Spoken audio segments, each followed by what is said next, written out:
Olá, está começando o Religare Conhecimento e Religião e hoje eu converso com Andréa Kogan. Ela é doutora em Ciências da Religião pela PUC São Paulo, assistente acadêmica do LABO, Laboratório de Política, Comportamento e Mídia da Fundação São Paulo, onde também coordena um grupo de pesquisa sobre morte e pós-morte. Nós vamos conversar no programa de hoje sobre espiritismo judaico e é um livro publicado pela a nossa convidada, que a gente vai ter a oportunidade de falar sobre ele aqui hoje.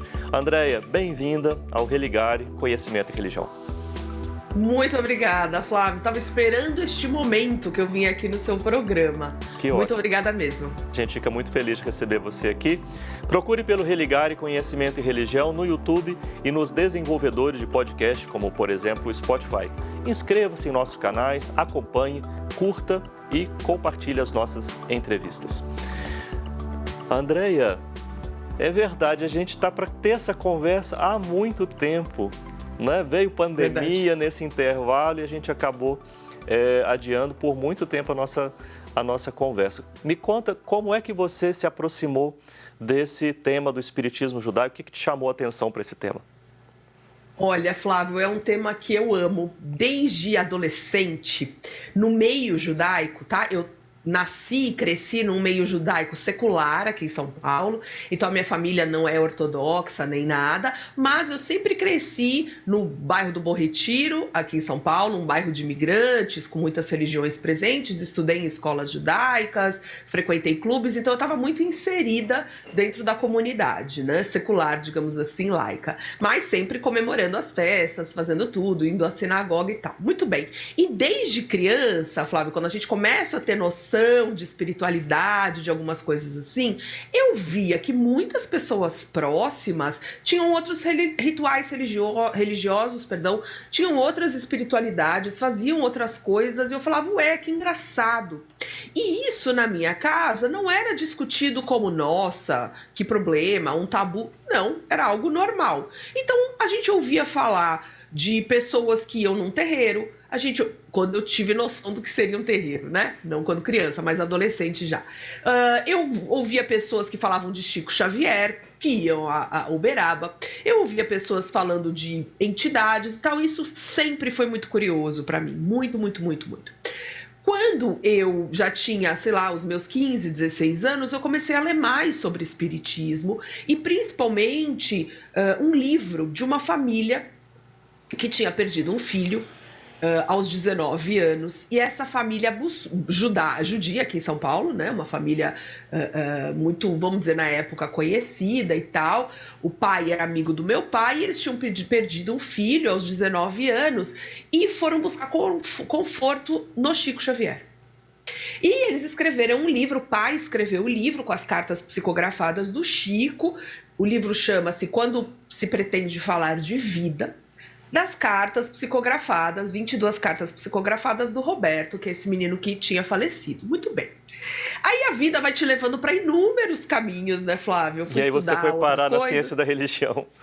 E aí, de repente, eu fui parar nas ciências da religião, porque aí eu falei assim, mas o que eu quero estudar quando eu tiver muito tempo e disponibilidade é exatamente isso. Por que os judeus, em determinadas comunidades, encontram outros rituais, encontram outras espiritualidades e são tranquilos com isso? Não tem questões maiores, né? E aí a gente foi afunilando a ideia, né? No doutorado não dá, né, nem no mestrado, muito menos no mestrado, não dá para você estudar Deus e o seu tempo, então não daria para eu estudar judaísmo, umbanda, candomblé, espiritismo.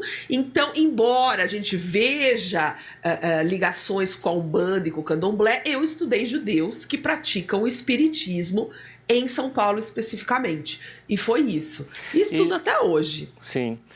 O Pondé foi quem te acolheu como orientador, né, na PUC São Paulo. Sim.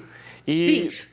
Ele que eu fiz a proposta para ele, mandei um e-mail, não conhecia, e falei, professor, eu tenho esse interesse, o senhor teria interesse em orientar? E foram anos maravilhosos dentro da PUC de São Paulo, os 4 anos de doutorado, tanto que eu nem queria acabar o doutorado, Flávio. Mas aí eu tinha que acabar. Você acabou conseguindo permanecer, né? Você hoje trabalha no Labor, né? Ele é o quê? Um diretor científico, né? Eu acho que esse é o... Diretor acadêmico. Diretor acadêmico. né? Vocês continuam trabalhando juntos. Aliás, é um trabalho muito bonito que vocês fazem no Labor. Eu acho que a gente pode produzir muitas entrevistas no Religare aí com a equipe do Labor, não é verdade? O que vocês quiserem, maravilhoso. Ótima ideia. Mas veja bem, essa expressão, espiritismo judaico, ela faz jus a um fenômeno assim consistente, que a gente identifica com certa facilidade? Ou é uma expressão para nomear um determinado grupo apenas? Como que é essa expressão espiritismo judaico? É a tua segunda opção que você me deu, Flávio. É para nomear um grupo, para a gente sistematizar, vamos dizer assim, aquelas pessoas que eu encontrei. Então, claro que o nome da tese de doutorado não é Espiritismo Judaico, porque esse livro é minha tese de doutorado, mas ninguém escreve uma tese, você sabe muito bem, com 2 nomes só, com 2 palavras, desculpa. O nome da minha tese era uma coisa enorme, vivências espirituais na modernidade, judeus espíritas em São Paulo, uma coisa assim. E aí, quando a gente foi pensar no livro, com a editora e tudo mais, aí saiu esse nome. Algumas pessoas acham assim, é uma nova religião? Não é uma nova religião, claro que não, né? Mas a ideia é conectar e aí alertar, quer dizer assim, a pessoa que bate o olho e fala, aí, peraí, eu tô falando de judeus e tô falando de espiritismo. Quem são essas pessoas? E aí, Flávio, para essa tese, eu fiz a pesquisa de campo. Claro que eu falei com muitas pessoas, mas a tese, o livro, não é composto de entrevistas, mas sim pesquisa de campo, né?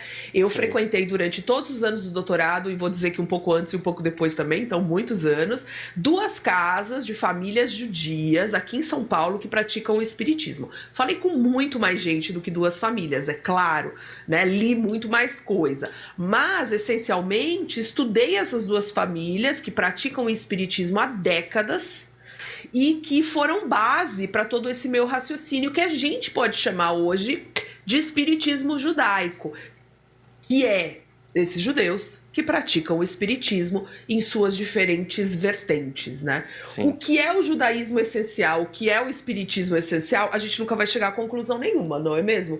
Mas a gente entende isso. Sim. Você acabou já tocando num ponto que ontem, em sala de aula, a gente estava conversando aqui na PUC Minas. Nós temos 2 estagiários que trabalham com a gente aqui na PUC Minas, o Sérgio e a Karine, neste semestre. E a Karine foi que ajudou a preparar o seu roteiro. Ela falou assim, professor, sobre o livro da Andrea Kogan, né, a gente pode falar que isso está surgindo uma nova religião? E você já deu toque aí, não se trata de uma nova religião. Não. Mas... Eu acho, pra gente falar, né, talvez uma nova espiritualidade, uma nova religião, mas é muito complexo, porque se você sabe como como se fosse um tabu, digamos assim, né? As pessoas não vão publicamente falar no censo, digamos assim, que elas são judias e são do candomblé, são judias e são espíritas. Como a gente conhece também que muitas coisas, muitas pessoas umbandistas ou candomblecistas, elas falam que elas são espíritas para o censo e para uma questão. Então a gente tem aí algumas questões formais, alguns estereótipos, alguns tabus na sociedade, que é muito difícil a gente falar, está sendo criada uma nova religião. Não, essa espiritualidade conectada ao kardecismo, ao espiritismo aqui no Brasil, é claro, ela já vem de muitos anos. E muitas dessas pessoas encaram o espiritismo como se encara em outros países, como uma filosofia, como uma ciência, como um modo de vida, não necessariamente também como uma religião a mais, né? Sim, sem pretender, claro, falar de um judaísmo essencial, mas em linhas gerais, né? O Leonardo, produtor, já me falou aqui, 3 minutos, já menos que isso, deve estar nos 2,5, né? Mas, está confirmando aqui. O que a gente como é que a gente apresenta judaísmo? O judaísmo é uma religião... enfim, antiquíssima, que pode ter diferentes definições, mas que acredita num Deus único, numa vivência em comunidade, numa religião que acredita, né, na Torá, nos 5 livros de Moisés, e que se guia por eles e por diferentes interpretações, e que hoje tem diferentes vertentes e ortodoxias, né? Desde o ultraliberal ao ultra-ortodoxo, e é uma religião essencialmente de ação perante ao mundo. Pode ser assim? E para além de religião, você falou, eu frequentava um judaísmo secular, né? Um Isso. ambiente, o quê? Dos filhos, das filhas, das famílias Exato. judaicas? Porque a gente tem muitas diferenças, né, Flávio? Você pega um judeu ultra-ortodoxo, por exemplo, que se veste como se ele estivesse numa Polônia de 1830, num frio absurdo, num calor de 40 graus, porque é assim que ele acredita. E ele vai ter regras e cumprimentos que eu não faço. Então, por exemplo, a mulher, que ela pode raspar o cabelo, viver de peruca sempre coberta, respondendo, né, e respeitando algumas leis de vestimento e tal. A comida só kasher, né, quer dizer, estabelecida, né, purificada por algumas questões, a quantidade de rezas que se faz no dia, a quantidade de sinagoga, a quantidade de vezes que você vai numa sinagoga na semana, muito bem. Na minha casa e na minha comunidade, vamos dizer assim, de colégio, de clube, não tinha isso, né? A gente frequentava lugares que todo mundo frequentava, comia as comidas que todo mundo frequentava, então é muito diferente desse judaísmo ultra-ortodoxo, certo? Entendo. Então tem várias vertentes disso no mundo hoje. Perfeito. Nós estamos aqui com o seu livro, Andréia, Espiritismo Judaico, e a Andréia encaminhou para nós exemplares desse livro. Você pode escrever para a nossa equipe e participar de um sorteio aqui na TV Horizonte. Basta escrever para religare@tvhorizonte.com.br, está aqui no vídeo também, você pode anotar, escrever para a nossa equipe e participar do sorteio do livro da Andréia Kogan. Hoje no Religare nós estamos conversando sobre Espiritismo Judaico, que é o título da obra da nossa convidada, Andréia Kogan. Nós vamos fazer um rápido intervalo e daqui a pouco a gente volta.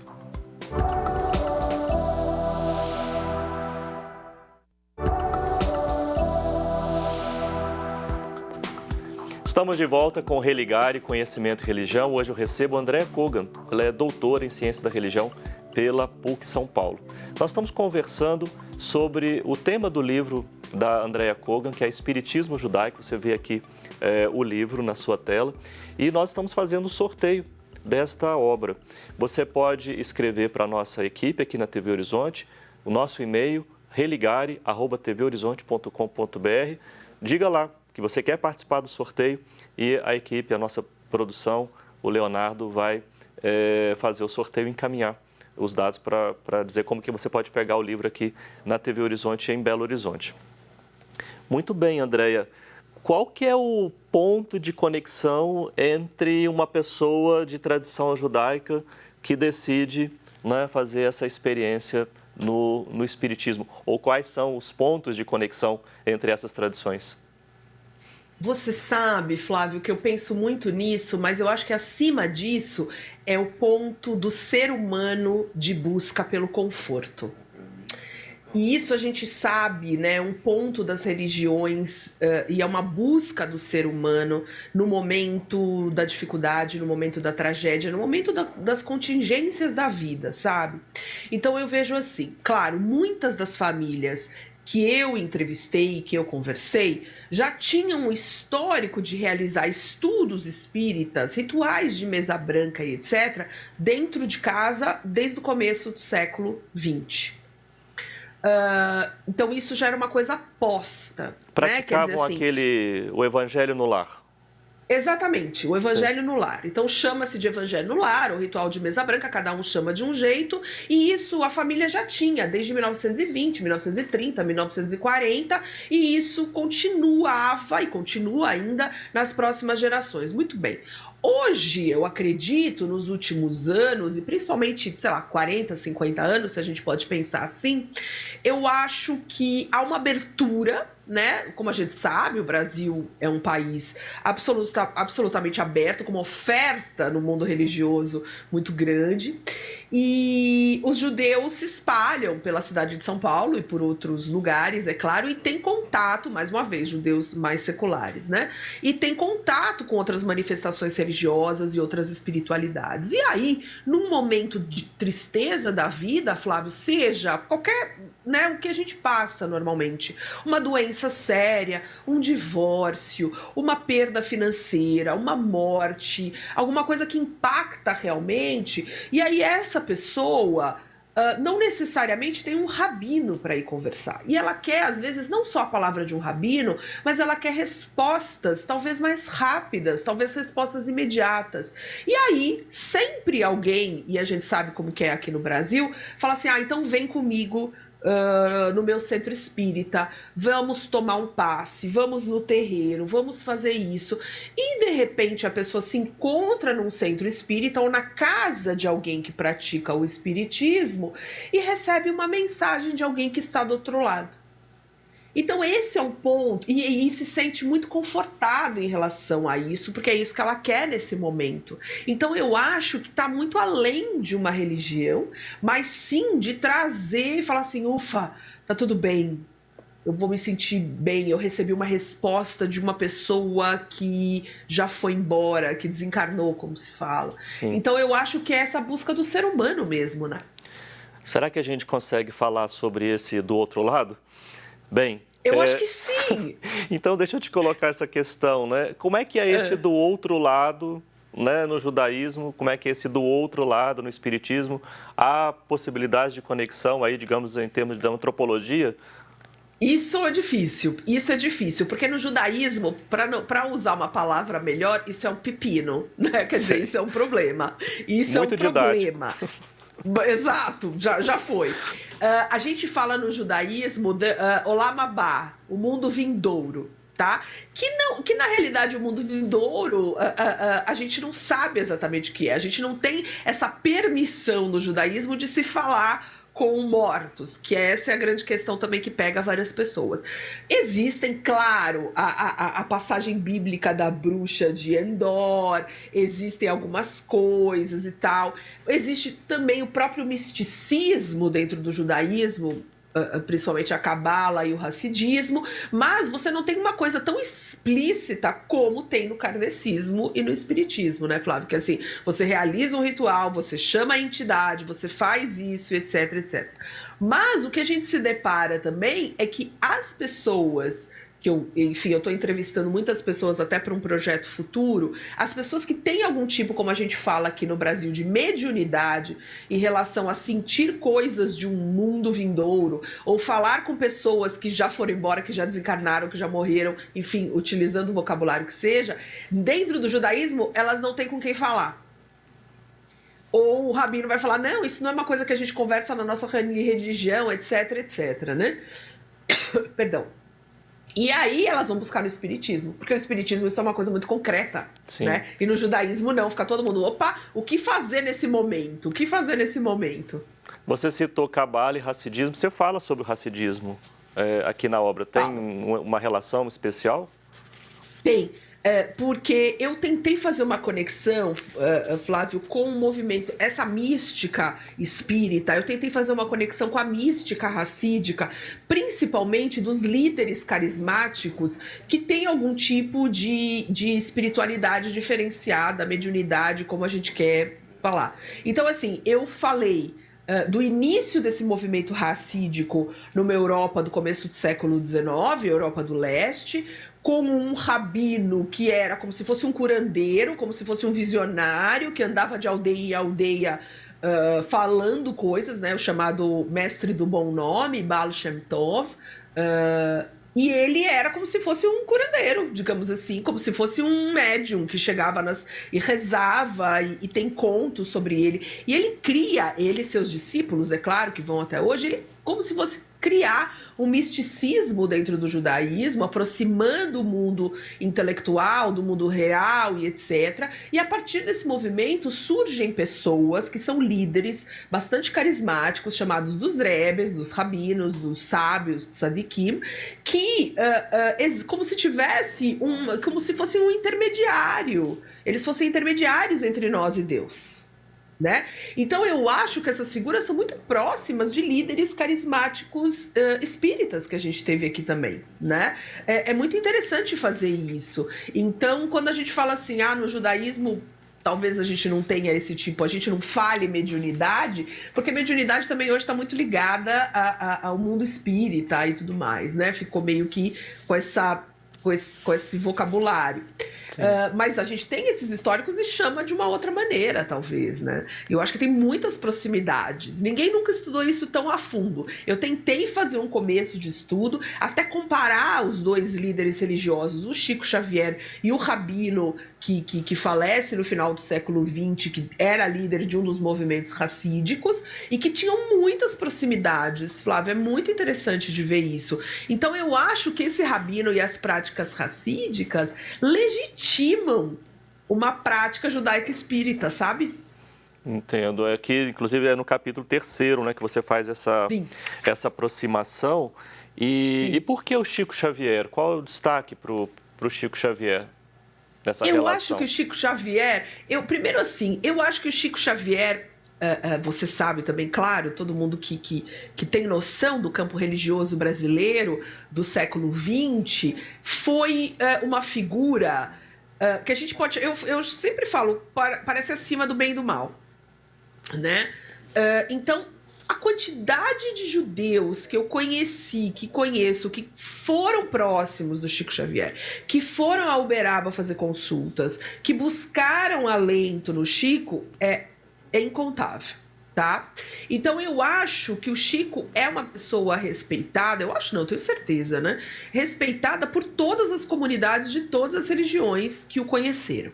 Então eu acho que o Chico também cumpre esse papel muito importante no meio judaico e também voltando principalmente à ligação que ele teve e as cartas que ele psicografou dessa família judia que perdeu o filho. Então o Chico tem um papel chave dentro da comunidade. E eu percebi ao longo desses anos todos, Flávio, toda vez que se cita, claro assim, né, a gente está chegando numa geração e 20 anos depois da morte do Chico, 21 anos, eu acho que algumas pessoas não lembram mais né, pela memória curta, enfim, que a gente tem, algumas pessoas não chegam a lembrar do poder do Chico, né? Mas, poder em todos os sentidos. Mas eu acho que se você pergunta e reflete sobre ele em várias pessoas de várias comunidades que tiveram inúmeros tipos de problema dentro do judaísmo, você vai só ouvir palavras positivas sobre ele. Isso é um fenômeno muito interessante, né? É muito importante isso. E, mais uma vez, é um fenômeno tipicamente brasileiro, Flávio. Sim, essa questão do espiritismo e do judaísmo. É só brasileiro, né? Bem, então, mais uma vez, vamos mostrar o seu livro, Espiritismo Judaico. Você que nos assiste pode escrever para a nossa equipe para participar do sorteio do livro que foi cedido pela nossa convidada e autora do livro, a Andrea Kogan. O nosso e-mail é religare@tvhorizonte.com.br. Escreva para a gente, participe do sorteio. Andréia, muito obrigado pela sua participação aqui no Religare. Você falou que está pensando coisa aí para frente, então vai ter mais trabalho sobre espiritismo judaico? Vai. Na realidade, eu estava conversei muito com o Rodrigo Cop Caldeira, meu querido. A gente estava pensando em outras coisas e outros projetos, mas agora eu tô querendo escrever mais e falar mais sobre a questão da mediunidade do judaísmo. Mas, assim, a gente coloca deadlines e a vida também nos atropela nas contingências, mas, enfim, um dia isso vai sair. Sim, exato, né? Isso vai acontecendo. Eu desejo muito sucesso para a continuidade dessa pesquisa e certamente a gente vai ter a oportunidade de conversar mais vezes. Obrigada, muito obrigada. Somos um projeto de extensão do Programa de Pós-Graduação em Ciências da Religião da PUC Minas. Conheça mais sobre as nossas atividades, sobre os nossos cursos de especialização, de mestrado, de doutorado. As informações estão na página pucminas.br/ppgcr. Obrigado a você que nos acompanha, obrigado à nossa equipe aqui na TV Horizonte. Nós voltamos na próxima semana. Um abraço muito cordial e até o próximo Religare, Conhecimento e Religião.